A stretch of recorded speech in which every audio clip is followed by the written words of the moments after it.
mesdames et messieurs, dans Perfect Actu de ce jeudi 2 mars, l'actualité est très abondante. Vous avez suivi tout au long de la journée des réactions d'abord de Lambert Mende qui a comme ça balayé pratiquement toutes les questions d'actualité. Il a abordé l'arrivée d'Emmanuel Macron et sur ces points, Mende est resté intransigeant. Il ne va pas mobiliser ses sympathisants pour accueillir le président français, contrairement à l'UDPS et à Augustin Kabouya qui appellent leurs militants démobilisés, de réserver un accueil chaleureux à Emmanuel Macron. Martin Fayoulou s'est prononcé aussi sur l'insécurité persistante dans la partie est de la République démocratique du Congo et selon lui, c'est l'incompétence du pouvoir en place qui continue de maintenir l'Est de la RDC dans cette position. Pour Martin Fayoulou, Corneille Nanga à sa place se trouve en prison. Il estime également que la RDC ne donne aucune indication claire de déclarer la guerre et de mettre fin aux hostilités au niveau de l'Est de la République démocratique du Congo. Et en même temps, il constate l'inaction des forces de l'EAC. L'actualité, c'est aussi le processus électoral. Denis Kadima s'est prononcé. 51% des Congolais déjà enrôlés, 25 millions sur les 49 millions attendus. Ces chiffres sont-ils un montage ou c'est un travail bien réalisé sur terrain? On en parle au cours de cette émission. Je reçois Maître Jonathan Mbele, il est de la coalition politique La Mouka, président du parti politique pour la Mouka du Congo. Bienvenue, Maître. Merci, cher Hervé, de l'invitation et surtout de l'opportunité qui vous témoigne à notre personne pour bien évidemment faire partie de vos invités. Mes salutations également à tous nos compatriotes qui nous suivent de partout à travers la République ou même ceux qui nous suivront à travers des réseaux sociaux. Et mes salutations également à la grande équipe technique qui, grâce à un travail d'équipe, nous allons bien évidemment échanger avec vous sur ce plateau au profit de la République et seulement pour l'intérêt de la nation. Très bien. Alors rapidement, avant d'aborder les menus de cette émission, nous avons appris ce matin qu'il y a des constructions qui se font au niveau de la baie d'Engaliema. On accuse plusieurs personnalités d'être derrière ces constructions, alors que la ville de Kinshasa ou l'hôtel de ville continue de casser ce qu'il qualifie des constructions anarchiques. Mais c'est quand même écœurant de constater aussi que des Congolais, des compatriotes se sont arrogés le pouvoir d'aller construire en plein milieu du fleuve. C'est assez étonnant. Déjà, il faut dire que c'est une situation qui nous préoccupe parce que c'est depuis quelques mois maintenant que nous suivons de près cette situation-là. Heureusement, dans la presse, rares sont ces journalistes qui également vont sur terrain. Et ça, je vous jette des fleurs, je vous encourage pour ces travaux de terrain. Déjà, il faut dire que lorsque le procès 100 jours s'est organisé, j'ai vu défiler, moi, les conservateurs des titres immobiliers d'Engalema, les ministres des Affaires foncières, qui, à l'unanimité, ont argué devant le tribunal que sur la baie d'Engalema, précisément du côté gauche de la concession ITEX, on ne pouvait pas construire parce que ce domaine-là est inconstructible. Je l'ai écouté de la bouche du conservateur. Mais aujourd'hui, tous ceux qui fréquentent constamment ces lieux-là, ils vont observer qu'en montant vers le boulevard, sur votre gauche, après la limite de la clôture de Tex Afrique, on a mis des tôles vertes. Exact. Et ces tôles vertes-là, si vous calculez, c'est à peu près 16 à 18 mètres. Et à l'intérieur, il y a des morcellements qui se font. Comme analyste avéré et politicien, je me suis décidé d'enquêter. J'ai observé deux choses. Premièrement, on est en train de diminuer l'eau par les remblages. Les remblages, c'est une des techniques de construction qui consiste à mettre du sable jusqu'à les constituer à un niveau pour bien évidemment vouloir construire dessus. Et déjà, ces remblages-là en pleine eau vont en contradiction de la loi portant protection de l'eau de 2015. En fait, parmi les dernières meilleures réformes que le régime passé a dû faire, c'est de donner également cette loi sur l'eau qui permet ou qui oblige assez d'espace pour l'eau. Et cette situation, c'est presque la même qui s'est opérée du côté de la rivière Gombe. Vous allez voir l'Institut français. Lorsqu'il pleut, là-bas, c'est presque inaccessible. Pourquoi? Parce que les gens ont également procédé de la même façon. Ils ont raccourci les trajectoires de l'eau au profit des constructions et l'eau ne passe plus comme il se doit. C'est ce qui s'est passé aussi à la concession Voilà. Et plus grave encore, mon cher frère, non seulement que on est en train de rapprocher l'eau, Mais l'on est en train de délocaliser les mamans qui a activement travaillé dans le cadre de l'activité de la biosphère. La biosphère, c'est lesquelles? Là, c'est une information que j'ai recueillie sur place. En 2017, les mauvais qui nous ont gouvernés, qui sont passés, ils ont pris 2 arrêtés. Le premier pour le ministère de l'Urbanisme et Habitat, qui consistait plutôt à désaffecter ces domaines de l'eau-là du domaine de l'État. Ça veut dire que l'État a enlevé ses mains. Les seconds arrêtés constituaient en affectation. Et on l'a affecté à UTEX Afrique. Il faut déjà dire aux Congolais aujourd'hui que UTEX Afrique, c'est la seule société cotée en bourse qui a tous les actifs au Congo.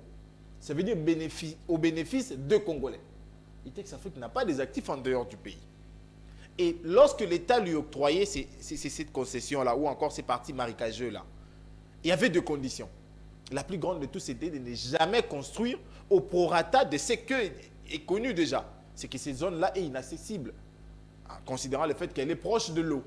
Parce que l'eau constitue la frontière liquide d'une nation. Et à cela, ils ont engagé les activités de la biosphère. Les mamans maraîchères venaient s'aimer. Parce qu'il y a des types de plantations, des plantes plutôt de choux, des aubergines, qui naissent en pleine eau. Et aujourd'hui, le ministre Mouabilou a pris un arrêté, l'arrêté 063, pour décider d'affecter ou d'attribuer cette même partie-là, que l'État avait déjà attribuée à ITEX en 2017, à d'autres parties pour des activités semi-agricoles et industrielles. En pleine cité. Un désordre. Et vous imaginez, en pleine cité, on va faire des activités semi-agricoles et industrielles. Lorsqu'on voit les industries, c'est les mouvements sismiques. Et les mouvements sismiques-là constituent ou conduisent à des tremblements de terre. Et plus encore, au lieu de faire ce qui est prévu dans son arrêté 63, on est en train de lotir. Et je sais que le lotissement est l'apanage du ministère des Affaires foncières. Parce que c'est lui qui envoie des géomètres et c'est lui qui délivre des titres. Et plus encore, cette société qui font les remblages là, ils les font avec des engins de la génie militaire. Et puis encore, cette concession là, ou encore la partie dont est question aujourd'hui, est protégée par la GR. Ce qui conduit visiblement à comprendre qu'il y a beaucoup de domaines noirs. On cite une certaine Clémence, on cite une certaine Kikati, on cite beaucoup de noms. Mais nous nous inquiétons pour une seule cause. De l'eau, c'est notre protection pour demain. Parce que même dans cette concession ITEX Africa, plus loin, il y a une usine de captage d'eau qui dessert aujourd'hui 9 communes derrière ITEX Africa. Donc si aujourd'hui nous devons sacrifier cette usine d'eau, si aujourd'hui nous devons sacrifier notre survie demain, parce qu'aujourd'hui, s'il faudrait que la rivière Bassoko inonde 2-3 fois, ces ponts-là n'a pas 50 ans. Il a au-delà de 50 ans. Il finira par tomber. Et s'il tombe, comment est-ce que les institutions vont être reliées aux citoyens congolais? Je pense que cette question de la baie d'Ingaliema commence à prendre des proportions très inquiétantes. On voit Ngobila, on voit Jekoko aller casser partout, des bars, des terrasses, c'est des vraies cibles de la ville de Kinshasa. Mais cette question de la baie d'Ingaliema, on a du mal à en parler. Ni au niveau du gouvernement, ni au niveau des ministères concernés. Finalement, qu'est-ce qui se passe là-bas? Déjà, il faut dire que même cette construction-là viole un édit de M. Ngobila. Ah bon? Oui. Son édit qui organise la question de construction à Kinshasa. Il a un édit. Et cet édit-là dit également, là où il y a des cours d'eau et à proximité des frontières liquides, on ne peut pas construire. Vous allez à GB aujourd'hui, vous allez voir qu'on a également réduit les ponts GB. Derrière le cimetière de Kitambo, la morgue de Kitambo. Okay. On a également réduit. Maintenant, on se pose la question de tout ce que nous avons comme résultat avec nous. Parce qu'il s'avère qu'aujourd'hui, à Kinshasa, nous avons plus de 80% de terres arables. Pourquoi on ne va pas construire à Mongata? Pourquoi on ne va pas construire à Lancélé? On veut construire en pleine eau pour exposer nos vies demain. Aujourd'hui, oui, vous faites des remblages.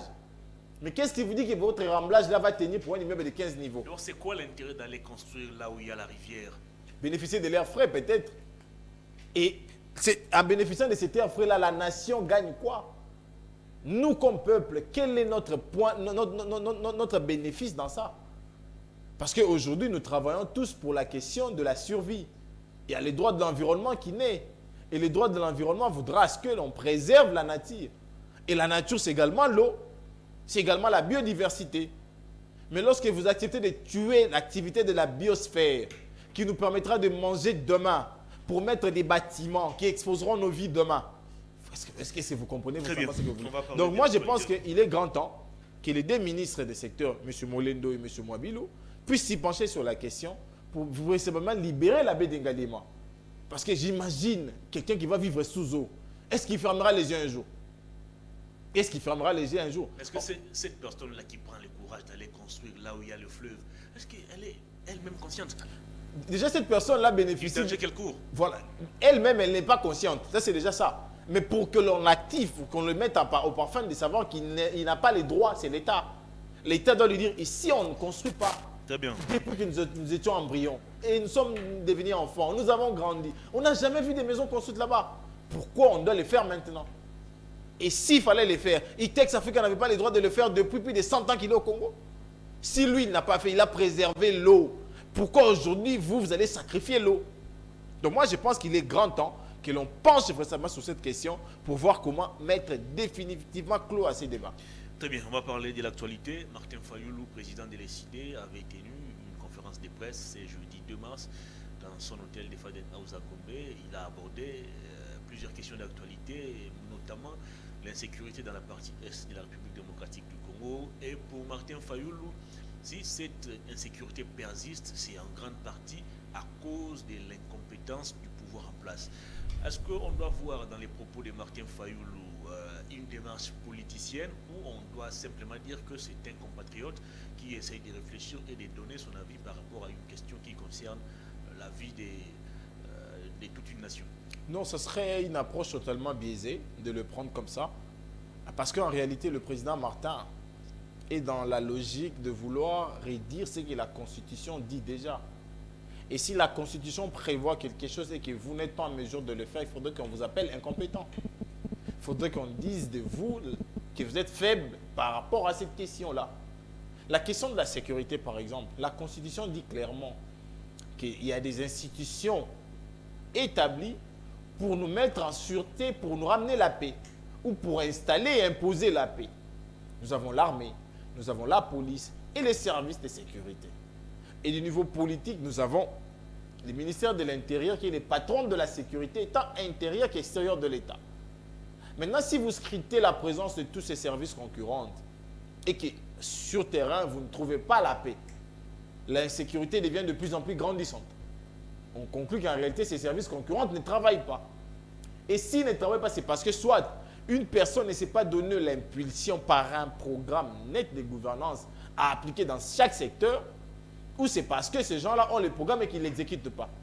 Je doute fort qu'ils l'ont. Parce que s'ils avaient ce programme-là exécuté dans leur secteur, ils allaient le faire. Mais c'est parce qu'ils n'en ont pas. Est-ce qu'on peut imaginer aujourd'hui que la nation vit sous l'égide de l'occupation pour plusieurs de ces secteurs et territoires pendant plusieurs mois et des gens se plaisent à voyager? On va comptabiliser du bout de doigt le nombre des conseils des ministres au Conseil supérieur de la défense convoqués pour tabler sur la question. Il n'y en aura pas 10. Et pourtant, la Constitution voudra à ce que chaque fois que l'intérêt de la nation est menacé du point de vue sécuritaire, que l'on convoque en urgence les conseils supérieurs de la défense.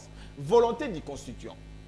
Mais si vous ne le faites pas, si vous n'appelez pas les conseils supérieurs de la défense, on conclut de manière claire que vous n'êtes pas en mesure de mettre en place une politique pour sécuriser la population. Voilà pourquoi le président dit que l'insécurité que nous subissons aujourd'hui, c'est l'incapacité de gestion de la gouvernance actuelle. Ils ne sont pas en mesure d'imposer la sécurité, tant dans les dires que dans le faire. Comment pouvez-vous dire que les régimes en place est dans l'incapacité de résoudre la question de cette insécurité à l'est du pays, alors que nous voyons le président de la République ratifier des accords, ratifier des traités, l'EAC qui a déployé même ses troupes ici? Est-ce qu'on doit considérer qu'il n'y a aucun effort qui est fourni? Oui, nous allons citer, nous allons applaudir ces efforts. Mais sur terrain, sur papier, les accords signés produisent quoi comme résultat? C'est déjà ça la question. Oui, je suis d'accord que vous amenez l'EAC ici. Mais l'EAC ici, est-ce que nous sommes en paix? Nous ne sommes pas en paix. L'EAC s'arrange plutôt à se répartir les territoires. Pour dire l'armée ougandaise va occuper tel endroit, l'armée burundaise tel endroit. à quoi ça servit la signature de ce protocole ou de ces traités. Là, c'est de 1, de 2. Il se développe des mécanismes d'échange entre États pour appeler à l'aide. Mais de tous ces États-là, qui nous a déjà aidés à ramener la paix? Personne. Il va encore plus loin. Il vous dit, voilà, maintenant, l'armée a plus dans le budget qu'il avait avant. Lorsque l'armée avait moins dans les budgets en son temps, les M23 étaient défaits. Mais maintenant que l'armée a plus dans le budget, pourquoi les M23 n'est pas défaits? Donc moi, je pense que la réalité, c'est que ces gens, nous le disons depuis, ils ne sont pas préparés à gouverner, mais ils n'ont même pas de ressources intellectuelles nécessaires pour nous ramener la paix. Donc la paix aujourd'hui, c'est à oublier avec ces régimes. Parce que tout ce qu'ils ont posé comme acte n'ont constitué que des essais-erreurs. Nous étions dans la SADC. La SADC tient une force aussi. Pourquoi ne pas appeler la SADC? Nous sommes allés à la East Community africaine où le Rwanda est le troisième État, et la troisième État plutôt à avoir adhéré, et est les parrains de tous les États qui sont venus après lui. Vous comprenez, il y a un souci. Nous disons dans la charte, dans la déclaration plutôt qui consacrait l'acceptation de la venue de ces troupes, que nous ne voulons pas voir les officiers rwandais ici. Malheureusement, ils étaient là. Il fallait qu'eux-mêmes décident de partir pour que nous pondions après notre communiqué pour dire voilà, nous demandons leur départ. Alors comment ça? Ils sont partis avant le communiqué ou oui, après? Ils sont partis avant les communiqués. Ah bon? Oui, ils sont partis avant les communiqués, bien avant. Et c'est lorsqu'ils sont partis arriver, ils ont dit réellement nous sommes rentrés. Et c'est là que le communiqué est sorti. Alors Martin Fayoulou est allé plus loin dans son raisonnement. Selon lui, la RDC n'affiche aucune ou ne donne aucune indication claire et sérieuse de vouloir en finir avec la guerre. Il dit par exemple que jusqu'à ce jour, nous n'avons jamais fermé nos frontières avec le Rwanda, nous n'avons jamais coupé nos relations diplomatiques avec le Rwanda et nous continuons encore de nous fréquenter. Ça prouve à suffisance que nous n'avons pas la volonté d'en finir avec la guerre et avec cette attitude, il n'y aura aucun pays au monde qui va venir en aide à la RDC. Est-ce que c'est un raisonnement cohérent? Bon, déjà, il faut dire que de la part de l'État congolais, exactement, on ne trouve pas de volonté pour mettre fin à cette insécurité. Pour plusieurs raisons. Vous êtes objet de menaces, des tueries même, des explosions. Mais tous les bistrots, terrasses, dancing clubs sont ouverts dans ces coins-là. Vous comprenez un peu la logique? Vous savez qu'on peut vous agresser à tout moment, mais vous êtes là en train de boire et danser. De deux, l'attitude qu'affiche les Quinois dans son ensemble, est-ce que c'est l'attitude de ceux qui sont en état de guerre ou en état de siège à l'est du pays? Point de compassion, point de pitié. Est-ce que les autorités... Pire encore, nos autorités se plaisent à s'afficher dans des fêtes. Quelle est cette nation qui vous prendra au sérieux, sachant que vous êtes agressé, mais on vous voit tous les week-ends en train de siroter et boire? Je vous prends le cas de l'Afrique du Sud. Aujourd'hui, l'Afrique du Sud souffre du problème d'électricité. Cherchez-moi la photo du président Ramaphosa, depuis le mois d'octobre à ces jours, où il est dans des sommets, où il est en train de festoyer. Seulement pour l'électricité. Il annule ses visites à l'extérieur du pays. Il s'interdit certaines choses pour trouver la solution. Mais pour nous, non. Nous sommes là en train de comptabiliser les morts nuit et jour. Mais l'attitude que nous affichons, c'est pourquoi le président Martin l'a dit, il n'y a pas un État qui nous prendra au sérieux et va bien évidemment décider de venir se sacrifier pour nous. Martin Fayoulou lui-même affiche quelle attitude face à cette guerre qui nous a été imposée par les Rwandais. On a vu en France récemment ici, Macron s'est retrouvé autour d'une table avec Sarkozy, avec Hollande également je crois, mais ce qui n'est pas le cas ici avec nous. Nous avons... C'est qu'il a tendu sa main afin que tout le monde vienne apporter sa pierre dans la construction de l'édifice qui est le Congo, mais ça a été rejeté. Sous l'égide du président Martin, nous sommes presque l'unique formation politique qui à ce jour comptabilise 4 marches pour la session de l'Est. 4. Où nous avons appelé les Congolais pour marcher pour l'Est. 4. Des marches qui n'ont rien changé. Et les 11, nous aurons un 5e. Donc c'est pour dire pour nous, déjà l'élan de solidarité que nous manifestons en sortant et marchant tout en blanc, c'est pour venir à la rescousse de notre population. Là, c'est un des deux. La plateforme politique, la Mouka, est presque l'unique à avoir proposé une sortie des crises. Une sortie des crises. Plusieurs communiqués ont été pondus où nous avons dit la meilleure des solutions d'abord, c'est de rompre de manière immédiate tous les accords que nous avons avec les Rwanda, l'Ouganda et le Burundi. Et malheureusement, on ne nous a pas parlé de rompre, on a parlé des suspendus. On va plus loin. Nous avons nous demandé que l'on expulse et que l'on retire la lettre d'accréditation de M. Kariga. Il y a même des compatriotes qui ont donné de leur vie pour ça. Mumbere Oshindi, paix à son âme. Parce qu'ils voulaient marcher contre Kariga. Je veux plus loin. Nous avons, nous, été la seule nation à avoir appris la question de la EAC. Et nous avons dit que c'était un bombe à retardement. Qui nous a écoutés? J'ai appris de quelqu'un une fois que l'handicap ne peut être résolu que si on en prend conscience. Mais si on n'en prend pas conscience, on peut décider de vivre avec. Donc, l'handicap de ces régimes, ils ne l'ont pas encore découvert. Et ils acceptent l'état de l'handicap qui est essentiel aujourd'hui. Si et seulement s'ils sentaient que réellement il y avait un handicap, ça empêcherait à qui d'appeler un Didier Etumba? Monsieur Etumba, vous étiez là en 2011, lorsqu'on défenestrait les M23. Venez aider nous. Appelez votre équipe d'attente. Ceux qui sont encore vivants, venez aider nous. Il ne faut pas seulement appeler le président Martin. Il y a plusieurs Congolais qui peuvent également apporter une plus-value et qui nous permettra de rester en sûreté. Et si ces compatriotes-là ne sont pas considérés, voulez-vous qu'ailleurs plutôt on puisse vous considérer? Je pense pas.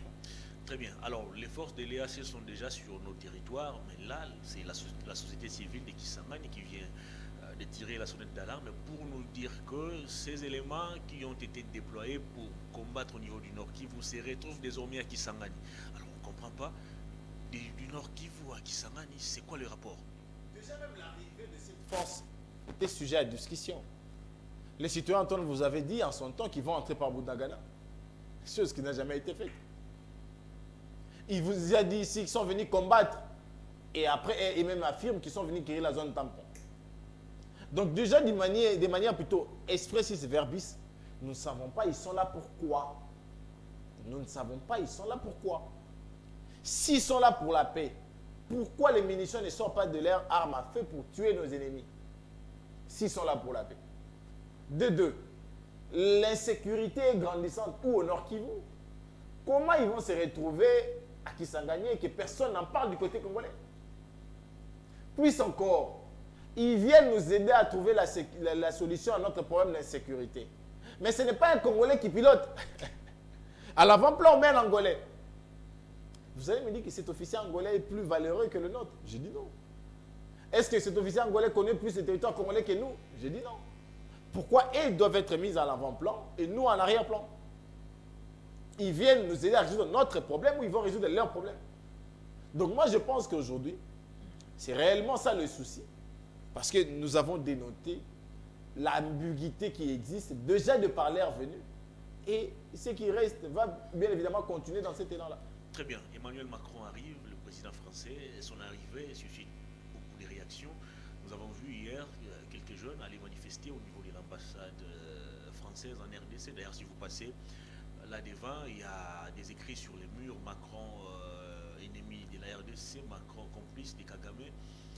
Ici à Kinshasa, précisément, Augustin Kabouya, secrétaire général du parti présidentiel, appelle les militants de l'UDPS à se mobiliser pour réserver un accueil chaleureux. Et dans la même famille Union Sacrée, il y a Lambert Mende qui hausse aussi les tons pour dire qu'en tout cas, lui, de son côté, il est nullement concerné par cette histoire. Lui ne peut jamais mobiliser quelqu'un qui est complice du malheur des Congolais. Vous, quelle est votre position par rapport à l'arrivée d'Emmanuel Macron sur notre territoire? Bon, déjà, il faut dire que moi, personnellement, je partage l'opinion avec la plupart des citoyens africains. Okay. La politique de la France-Afrique a été beaucoup plus centrée sur le capitalisme, en lieu et place de voir l'intérêt primaire des Africains. Et cette politique nous a permis de perdre beaucoup de nos chefs d'État. Je prends mon moment El Kadhafi et tant d'autres. Mais aujourd'hui, si et seulement si, nous devons nous accepter que le président français arrive ici. Je poserai la question à ceux qui vont aller l'accueillir. Nous allons nous gagner quoi? Pourquoi il faut mobiliser les gens pour aller accueillir un président qui viendra de visite à son homologue? Non, moi je Est-ce que quand les nôtres se déplacent à Paris, à Bruxelles ou je ne sais où, est-ce qu'on a déjà vu des gens se rassembler pour aller l'accueillir? Exactement. Et voilà pourquoi j'ai posé la question, qu'est-ce que nous allons nous gagner? Parce qu'il faut déjà revenir que depuis l'arrivée de M. Antoine, ils se sont vus plus de 3 fois, en tête à tête. soit là-bas, soit dans des sommets. Qu'est-ce qu'il devait être dit qui n'a pas été dit là-bas et qui va être dit ici? C'est ça la grande question. Voilà pourquoi je pense qu'aujourd'hui, accepter que le président français arrive ici, c'est en réalité fouler auprès des principes de la diplomatie qui dit que l'ennemi de ton ami est ton ennemi. L'ami de notre ennemi est notre ennemi aussi. Aujourd'hui, la France a presque porté le combat de la légalisation du génocide rwandais. Il y a des plaques en France où on écrit génocide rwandais. Mais le génocide rwandais n'a pas conduit à 10 millions de morts, non. Les Congos aujourd'hui ne donnent plus de 10 millions de morts depuis 1997. Que le Rwanda nous impose cette souffrance. Aujourd'hui, la France est dans l'Union européenne. L'Union européenne a alloué au mois d'octobre 20 millions d'euros à l'armée rwandaise. Parce que l'armée rwandaise a quel souci? Parce que l'armée rwandaise est en guerre où? Et quel est le montant alloué, ne serait-ce en euros, à l'armée congolaise pour la question de la sécurité venant de la France? C'est fait ça la grande question. Et ça, M. Kabouya ne connaîtra pas ça. Ne connaîtra pas ça. Ça, M. Kabouya ne fuira pas pour savoir si nous avons un rond venant de la France pour notre armée. Ce que lui sait faire, c'est d'envoyer les militants aller accueillir. J'aimerais d'ailleurs demander à ces militants-là, s'ils peuvent faire comme ils ont fait au stade des martyrs, ça va être une bonne chose. La réalité aujourd'hui... On peut dire encore pour le président français. Non, mais s'ils ont été à même de nous dire de ne pas oublier Kagame, qu'est-ce qu'ils ne diront pas de plus? Kagame, c'est leur grand frère, non? Alors, est-ce que c'est la fin de la France-Afrique? Parce qu'aujourd'hui, au Mali, la France est plutôt désavouée. Au Gabon, d'ailleurs, au Macron séjourne déjà, les opposants ne sont pas contents par rapport à son arrivée. À Dakar, au Niger, un peu partout, on sent une sorte de révolte des Africains vis-à-vis de la politique française. On reproche exactement quoi à la France?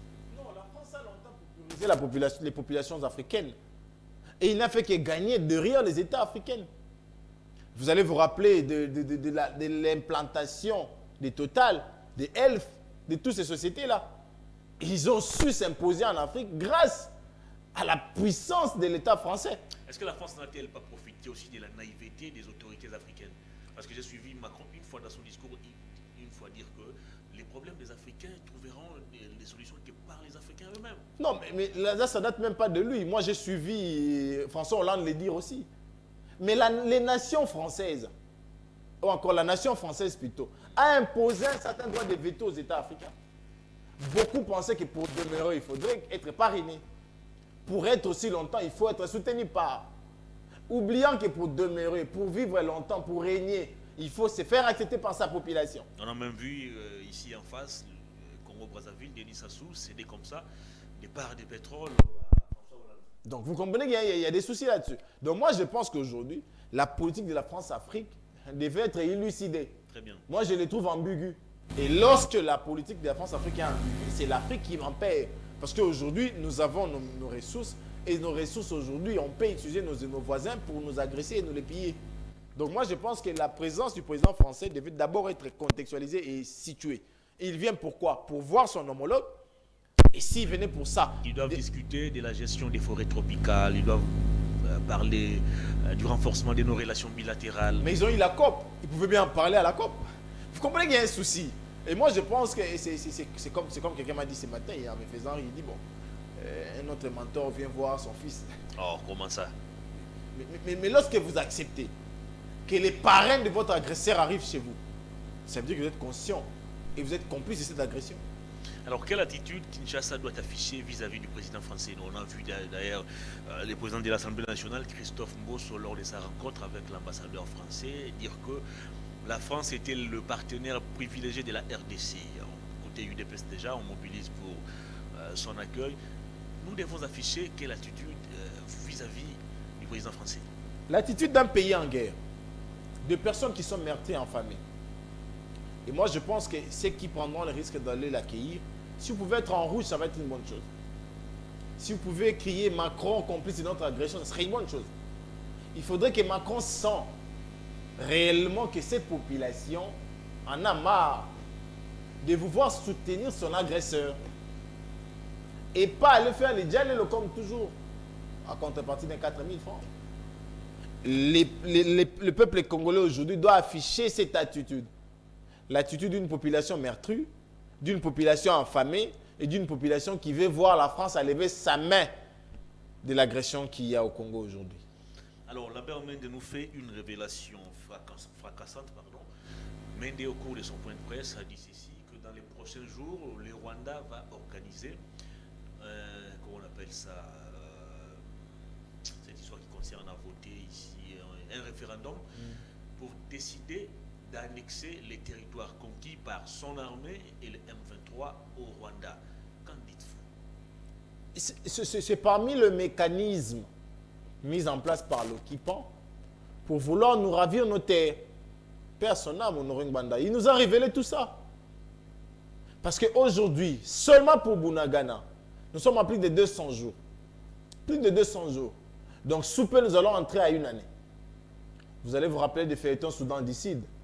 Ils n'ont pris que 11 mois pour s'autodéterminer et faire des Soudan du Sud un État. Okay. 11 mois. Et c'est presque les mêmes schémas qui est en voie d'être déployés par nos agresseurs. Je ne suis pas surpris d'apprendre ça. Voilà pourquoi nous insistons, chaque fois que nous prenons parole, qu'il était urgent que nous récupérions nos terres, que nous récupérions nos territoires. Parce qu'au fur et à mesure que ces territoires sont gardés par l'ennemi, ce qu'ils en font, nous ne connaissons pas. De la manière dont ils gèrent, nous ne connaissons pas. Et cette révélation, bien qu'il faut la prendre avec beaucoup de réserve, mais moi, j'en doute pas parce que... Il s'agit d'un ancien rebelle quand même qui vient de parler. Voilà. Donc, c'est peut-être l'information qu'il a de par ses réseaux. C'est une appellation qui déteste d'ailleurs. Voilà. Non, mais c'est la vérité. C'est la vérité. Il a été une fois rebelle, comme M. Bemba, comme M. Mboussa Nyamwisi. Les mobiles de sa rébellion, ça, nous pouvons ignorer, mais nous savons qu'il a été là, une fois de sa vie. Il a porté la tenue, mais qui n'était pas la tenue de l'armée congolaise. C'est fait ça la réalité. Qui n'était pas enrôlé par l'armée congolaise. Donc, c'est la vérité, la pure de vérité, monsieur le député. Est-ce qu'on doit considérer cela comme une simple réflexion ou comme une sonnette d'alarme que vient de tirer l'ancien porte-parole du gouvernement sous Kabila? Non, mais comme parlementaire, il a tous les moyens pour faire entendre cette opinion-là. Par simple conférence de presse, nous, peuple, nous écoutons, nous, analystes politiques, nous prenons et nous analysons. Mais la gouvernance, comment il peut prendre ça? Est-ce qu'il va faire une note technique? Est-ce qu'il va faire une motion d'information? Est-ce comme député, il sait comment faire entendre sa voix? Plus encore, il appartient à cette coalition qui gouverne mal la République. Donc, il peut apporter ça dans la gouvernance à question pour que la gouvernance tend à trouver des solutions. Et moi, je pense que s'il le fait, ça serait peut-être une bonne chose, mais s'il ne le fait pas, ça veut dire qu'il a prêché dans les deux. Pour lui, l'accord de 2009, on ne doit plus en parler parce que cet accord a pris fin en 2013 lorsque la RDC avait défait le 1-23. Partagez-vous cette opinion? Mais c'est la vérité. Si et seulement si nous voulions respecter cet accord, nous n'allons pas défenestrer le M23 tel que nous l'avons fait. Parce que le M23 aujourd'hui a des prisonniers. Les M23 ont comptabilisé les morts en 2013. Et s'il fallait respecter l'accord, on n'allait pas les tuer. On n'allait pas les arrêter. Paix à son âme, monsieur le général Delphin Kaïm, qui n'a eu besoin que de 4 jours pour récupérer Goma et faire plus de victimes du côté M23.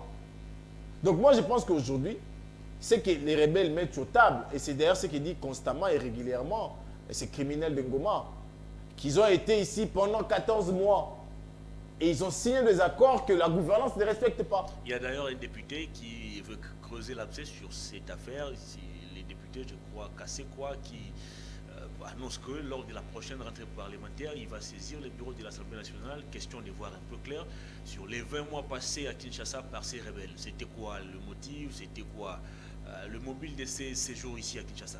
Mais c'est fait ça la question, parce que leur présence ici a été pour se certifier par M. Mbata, qui a dit qu'ils ont cru à leur bonne foi. Donc il a accepté tacitement qu'il les avait invités ici. Mais s'il est là, il peut également venir nous prouver c'est de quoi ils ont parlé. C'est pourquoi ils les ont invités ici. C'est pourquoi ils les ont logés, nourris aux frais des Congolais. Parce que si et seulement si ces gens-là étaient nourris, vêtus et logés, ça veut dire qu'il y avait des objectifs à atteindre. Et qu'est-ce qui fait que ces objectifs à ce jour n'est pas atteints? Donc, il y a un quoi quelque part que la gouvernance actuelle va devoir nous donner des réponses. Entre-temps, dans la même Assemblée nationale, son président, Christophe Mbosso, avait déclaré par les passés qu'il connaissait bien les députés qui étaient derrière tout ce qui s'est passé au Nord Kivu. Est-ce que vous pensez qu'il est temps aujourd'hui de brandir tout ce qu'on a connu comme rapport, non seulement de les brandir, mais aussi de mettre la main sur les responsables des atrocités au Nord Kivu et dans la partie Est d'une manière générale? Vous savez, je l'ai toujours dit et j'ai même posé la question une fois à M. Mbosso directement à la télé. Est-ce que l'enfant dont les parents ont été massacrés à l'Est serait content d'entendre Mbosso dire à la télé qu'il connaît les assassins de son père, mais dont il est incapable de donner le nom? Est-ce que M. Mbosso sera content d'entendre ça? Ce sont des discours à décourager. Et dans des états sérieux, M. Mbosso serait à ce jour en détention. Ou peut-être il sera en train de purger sa peine. Parce qu'il a propagé de faux bruits. Il a dit des choses qu'il ne sait prouver. Heureusement pour lui, il appartient à la gouvernance. Aucun procureur ne peut le poursuivre. Ne serait-ce que pour demander la certification de ce qu'il dit. Parce qu'aujourd'hui, nous avons des territoires qui sont tombés entre les mains de l'ennemi. Mais M. Mbosso connaît les noms de ses députés qui soutiennent, tant financièrement qu'idéologiquement ou même en ravitaillement, ces rebelles. Donc M. Mbosso est complice de l'agression de notre pays. Parce qu'il connaît des gens, mais il n'est pas en mesure de donner des noms. Donc sa place, moi je pense que c'est à la prison. Et comme patron de l'institution, président de la Chambre, est-ce que ce sont des discours responsables à tenir? Je dis non. Très bien, on va parler du processus électoral. Vous avez suivi la communication du président de la CENI le mardi dernier. Denis Kadima a fait le point sur l'évolution de l'opération d'identification et d'enrôlement des électeurs. On parle de 51% d'enrôlés déjà jusque-là pour la première ère opérationnelle, une partie de la deuxième et troisième ère aussi. 25 millions de personnes déjà enrôlées sur les 49 millions attendus. Là, c'est le train des élections est bel et bien en marche. Entre-temps, vous êtes encore dans des petites choses, crédibilité et consorts. Non, qu'est-ce que je veux dire? Nanga Junior, c'est ça son nom. C'est Nanga Junior, c'est ça son nom. Denis Kadima avance. Bon, avancer et fiabiliser et crédibiliser le processus, je crois qu'il y a vraiment une démarcation nette. Déjà, ce jour, M. Nanga Junior ne peut pas nous dire comment les imprimés des valeurs censés être détenus par la CENI se sont retrouvés entre les mains de particuliers. Il a dit que c'était faux. Là, c'est de 1. Il va nous dire aujourd'hui que ces gens-là ne sont pas devant la justice. Le monsieur qu'on a arrêté dans l'espace Bandondo, il n'est pas devant la justice. Il ne venait même pas de Bandundu selon la déclaration Est-ce du qu'il président de la CENI. Il est où? Il est devant la arrêté justice. à Kinshasa. Voilà, il est devant la justice. Ok. Avec ses imprimés des valeurs. Là, c'est de 1, 2, 2. Il ne sait même pas que son serveur n'est pas en mesure de détecter les doublons. Vous avez vu, le journaliste Fabien, l'homme de 3 cartes. Il sera arrêté. Non, non. Moi, arrêté ou pas, pourquoi le serveur n'a pas détecté les doublons? Parce qu'il semblerait que lorsque vous enregistrez, les données sont envoyées vers un serveur. Et ce serveur-là est stocké et géré par la CENI. Et lorsque la CENI ne sait pas nous dire que son serveur ne peut pas enregistrer 2 fois la personne, c'est déjà un souci. Donc la question de la fiabilité du processus pose déjà problème. Là, c'est de 1, de 2. Est-ce qu'il peut nous dire de manière vraiment systématique et synthétique qu'Angalema, il a enrôlé autant? À Kisenso, il a enrôlé autant. À Bumbu, il a enrôlé autant. C'est seulement sur ces présentations quantitatives dans les communes que nous allons bien évidemment confronter ces chiffres-là à la pondération finale qu'il a lui produit de 51%. Parce que moi, je pense que beaucoup des Congolais n'ont pas eu la chance de se faire enrôler. Et pour la première zone, et même pour la deuxième. Pourquoi? Parce que soit ils arrivaient, les machines ne fonctionnaient pas, soit ils arrivaient, il y avait un problème de connexion, soit ils arrivaient, il y avait un problème de batterie, et soit encore ils arrivaient, les centres étaient fermés. Pour la ville de Kinshasa, par exemple, on attendait à près de 6 millions d'enrôlés. Pour les premiers mois, on a enrôlé 500. Pour Kinshasa, la CENI a battu un record. On a enrôlé 101%, jusqu'à 101%. Non, mais allez-y demander à M. Nanga Junior d'éclater ça en commune. Et nous allons confronter ces données aux données produites par l'autre mauvais, le vieux Nanga. Parce que vous allez vous rendre compte, par exemple, que les communes qui, en son temps, étaient déjà en nombre élevé d'enrôlés, ce n'est pas le cas avec Nanga Junior. Voilà pourquoi il ne sera pas en mesure de vous donner ces résultats de manière portionnée. Il va donner dans les des estimations, tel pourcentage, X pourcentage, pour vous faire penser que l'enrôlement a requis l'adhésion de la population, ce qui n'est pas mal. Très bien. Alors, la classe politique, surtout celle de l'opposition, revient de plus en plus sur la crédibilité de la CENI, sur la fiabilité même du processus. C'est le cas de Matata Pogno qui estime que les machines au niveau du Maniema tombent beaucoup en panne. On a réduit même le nombre de centres par rapport à 2018, alors que le nombre de la population a augmenté. Denis Kadima a répondu à toutes ces questions. Selon lui, il n'y a aucune question qui se pose ou aucun souci qui se pose par rapport à la crédibilité de la CENI. Tout se passe dans les bons. Vous n'êtes toujours pas rassuré, pourquoi? Est-ce que lui-même, Nanga Junior, est crédible? Est-ce que lui-même est crédible? S'il était crédible, il n'allait pas accepter d'être là où il est. Alors, comment ça? Voilà. Il sait avec conscience. De quelle expertise vous parlez? De quelle expertise vous parlez? L'expertise électorale, bien Non. De l'expertise en observateur, oui. Il a toujours été observateur des élections dans plusieurs pays. Mais il n'a jamais dirigé des opérations électorales. Jamais. Et on va plus loin. Si réellement il était crédible, il allait dire à la face du monde que oui, je suis un cadre de l'UDPS, de la Fédération d'Afrique du Sud. Mais il ne le fait pas. Pourquoi? Parce qu'il sait que ça va attacher sur sa crédibilité. Alors que cette fonction-là est réservée à la société civile. Particulièrement branche confession religieuse. Personne n'a réussi à prouver qu'il est ou qu'il était membre de l'UDPS. On prend le père de tous, hein. Moi je l'appelle comme ça Papa Moleka, qui dit qu'il a connu comme membre de l'UDPS Afrique du Sud. À ces jours, même pas le monsieur de l'UDPS ici, comment on l'appelle, Augustin, est en même de contredire qu'il n'est pas membre de là. Même pas lui-même Nanga Junior. Je serais heureux de voir une déclaration, nous, membres de l'UDPS, secrétaire général, nous affirmons qu'il n'est pas membre. Mais pourquoi ils ne le font pas? Ou moi-même, Kadima, je ne suis pas membre de l'UDPS. Pourquoi il ne le fait pas? Parce qu'il sait qu'il est membre de l'UDPS. Et nous savons que sa mission-là, c'est de donner les sièges à l'UDPS. Mais le peuple congolais va l'empêcher. Le peuple congolais va l'empêcher. C'est un procès d'intention. Non, c'est la réalité. Lorsqu'il a décidé de fructifier le bureau de vote dans les Grands Kassai, c'était sur pied de quels critères? Non, il a dit qu'il n'a nullement ajouté des bureaux, ou moins encore réduit des centres d'inscription dans d'autres provinces. Vous ne comprenez peut-être pas. Il y a ces endroits où la CENI avait loué et pendant que l'opération avait commencé, du coup, les bailleurs ou les propriétaires arrivent et disent non, en tout cas, moi je ne veux plus de ces contrats. Allez chercher où installer vos machines. Et quand vous arrivez, vous estimez que il s'agit d'un centre fictif. Or, ce n'est pas le cas. Est-ce que nous devons lui croire sur parole ou en acte? Déjà, sa parole ne fait pas foi. Comme Nanga Junior, bien sûr. Ça ne fait pas foi. Comme Denis Kadima. Comme Nanga Junior. Parce que tout ce qu'il fait, c'est le prototype de Nanga. Mais la réalité sur le terrain, c'est lequel? C'est qu'effectivement, il y a des centres fictifs. Nous l'avons dit dans Coel, la coalition électorale de la Mouka.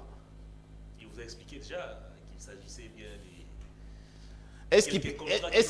Est-ce qu'il peut descendre sur le terrain et prouver le contraire? C'est un monsieur qui n'est pas crédible. C'est tout. Et son incrédulité va impacter le processus électoral. Et c'est clair.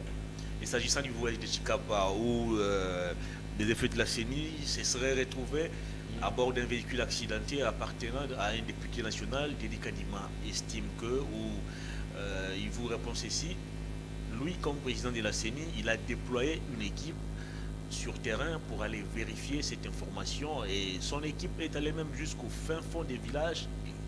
Comme conclusion, on n'a jamais vu, ou la population de cette partie du pays n'a jamais vu ou n'a jamais retrouvé les effets de la CENI à bord du véhicule de ces députés nationaux. Donc, pourtant, ce que vous avez affirmé ici comme allégation était fausse. Pourtant, ils ont pondu un communiqué demandant aux autorités judiciaires de poursuivre sévèrement ces gens-là et qui répondent de leurs actes. Contraste. Ce qui prouve encore qu'il n'est pas crédible. Parce que le communiqué émané de son institution. Vous comprenez qu'il y a un souci. Vous comprenez vraiment qu'il y a un souci. Et c'est le souci de la traçabilité, de la fiabilité et même de la crédibilité du processus électoral qui aujourd'hui est foulé au pied par l'UDPS. Donc comment voyez-vous l'UDPS derrière? C'est un cadre de l'UDPS, mais c'est Nanga Junior, c'est un cadre de l'UDPS. Ça n'a jamais été prouvé, je le rappelle encore. Moi je l'ai dit, et lui n'a jamais démenti, son secrétaire n'a jamais démenti. Prouvez-moi le contraire. Fraude électorale en gestation pour Matata Pogno, processus déjà biaisé. Matata Ponyo nous propose même qu'on puisse suspendre ces processus. Question d'ajuster un peu les tirs et revoir de quelle manière on peut encore s'élancer.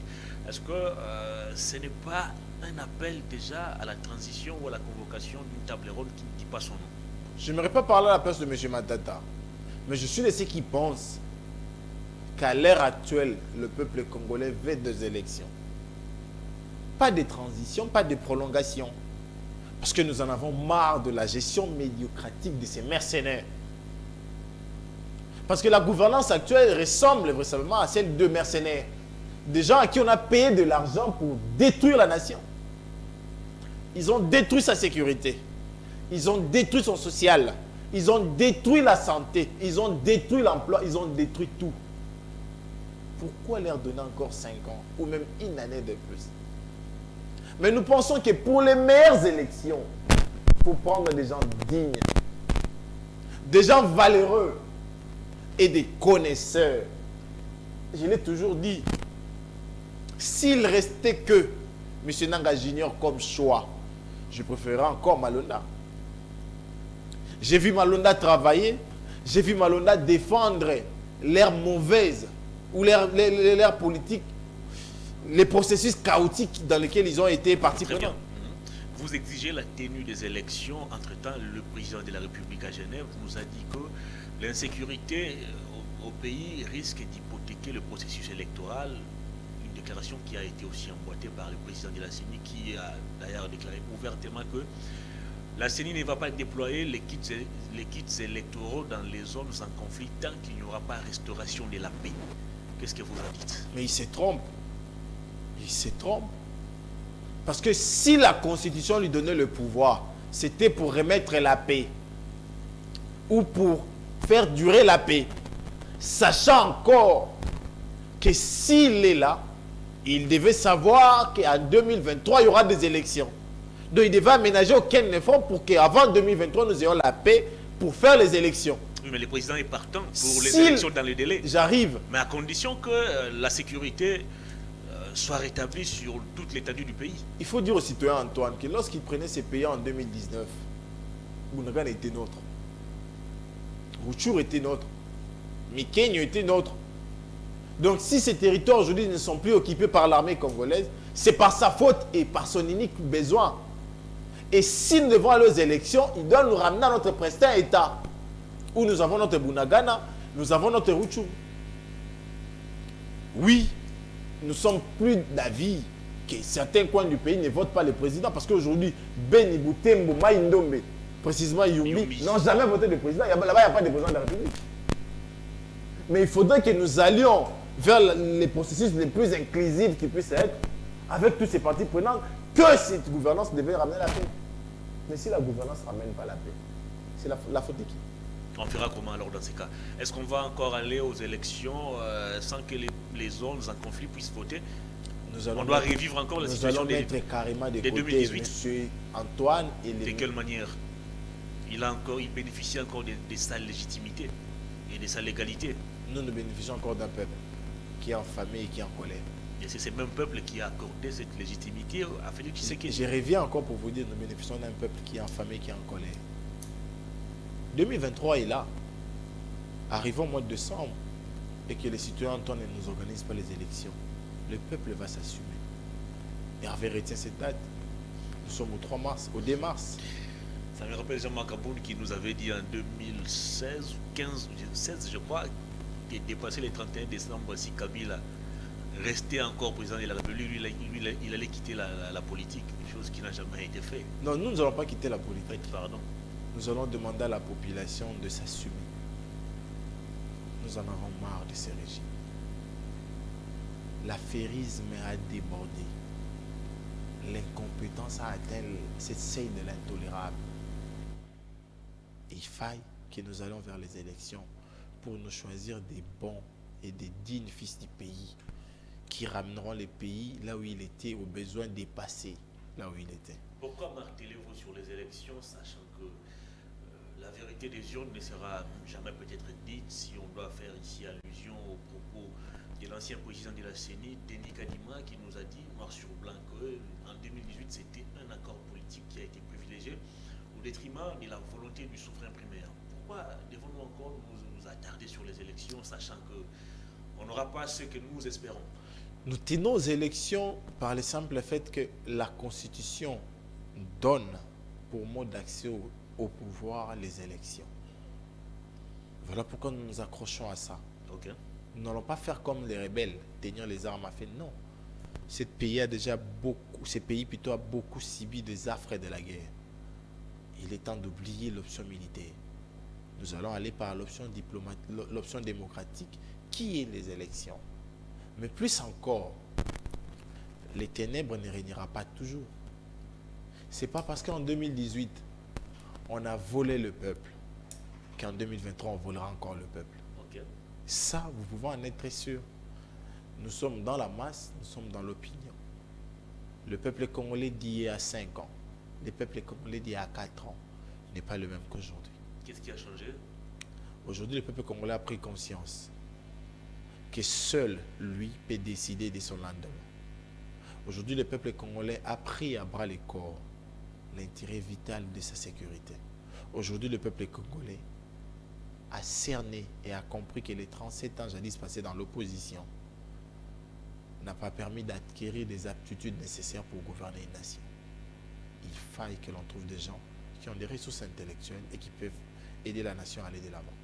La place de Corneille Nanga, c'est à la prison pour Martin Fayulu et pour Mende. Corneille Nanga doit répondre de ses propos devant la justice.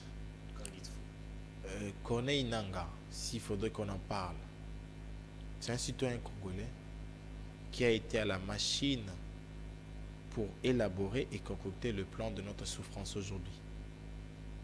Parce qu'il a vécu, il a assisté à ces hold-up. Il était aux premières loges. Voilà, c'est ça sa phrase d'ailleurs. Affirmé.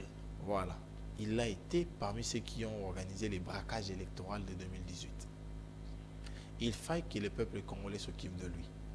Moi, je ne parle pas de la justice, parce que cette justice ne rassure pas. Cette justice ne convainc pas. Parce qu'à l'intérieur... Comme avocat, vous n'avez pas confiance déjà dans l'appareil judiciaire congolais? déjà ici, je ne suis pas avocat, je suis analyste. Oui, mais votre profession, c'est Voilà. avocat. Non, je suis analyste sur ton plateau. Mais je pense que la justice n'est plus fiable. Je vous l'ai dit. Qu'est-ce qui explique que le mandat du président de la Cour constitutionnelle est de 3 ans? On débarque un président en 1 année et 2 mois. Et pas de magistrat d'ailleurs pour gréver. Tirage au sort. Non, mais je pose la question, le mandat est de 3 ans. Est-ce qu'on peut tirer au sort quelqu'un qui a un mandat de 3 ans? Non, mais le Conseil supérieur de la magistrature a voilà. assisté impuissant à cette histoire. C'est pourquoi j'ai dit, on est en train de violer nos textes. Et les magistrats regardent. La loi sur le statut de magistrat dit on monte en grade, mais on ne recule pas en grade. Quelqu'un qui arrive à être juge à la Cour constitutionnelle, mais se retrouve après au Conseil d'État, se retrouve après à la Cour de cassation et pas un magistrat d'ailleurs. Vous comprenez un peu, il y a un souci là-dessus. Aujourd'hui, qui est ce magistrat qui peut clairement nous expliquer où se trouvent nos 57 millions dans le procès 100 jours? Dans le procès 100 jours. C'est en fait ça la réalité. Qui est un magistrat qui peut nous expliquer aujourd'hui qu'est-ce qui fait que les résolutions prises dans la dernière Assemblée générale du Conseil supérieur de la magistrature n'ont pas encore été appliquées? C'est en fait ça la réalité. Donc moi je pense que le peuple congolais va même décider du sort de Nanga. Il semblerait qu'il a créé un parti. Oui. Nous attendons voir les gens. Candidat président aux prochaines élections. Nous attendons voir le nombre de voix qu'il aura. Si le peuple congolais réellement se soucie de ses propres problèmes. Il a favorisé un accord et il attend que l'actuel CENI puisse le proclamer comme président de la République. Moi j'attends d'abord voir ces Congolais qui vont aller voter Nanga. J'attends ces Congolais qui vont aller voter le député de Nanga. Et là, je pourrais simplement avoir 2 mots à dire à mon peuple. Très bien. Prenez-vous en charge. On a terminé cette émission. Je vous donne 30 secondes. La caméra est devant vous. Votre dernier message au public et on va se séparer. Merci beaucoup, cher Hervé. Je continue à attirer l'attention des autorités de mon pays. Le compatriote Yenda aujourd'hui totalise 34 jours. Il n'est pas trouvable. Nous ne savons pas s'il mange et s'il mange de nourriture saine. Nous ne savons pas s'il dort et s'il dort dans de bonnes conditions. Mais nous savons que vous l'avez enlevé. Nous savons que vous l'avez kidnappé. Et nous savons que vous le détenez. Nous notons. Nous allons vous rappeler ça. Merci, cher Hervé. Très bien. Merci à vous pour votre disponibilité, cher Jonathan. Merci, cher Hervé. Cette émission est terminée. C'était l'avant-dernier numéro de la semaine. Parfaite Actu avait reçu pour vous Jonathan Belé de la coalition Lamouka, initiateur du parti politique pour l'amour du Congo. Avec lui, nous avons évoqué les grandes questions d'actualité qui ont mouvementé la journée de ce jeudi 2 mars. On se retrouve demain vendredi pour boucler la semaine. Au revoir.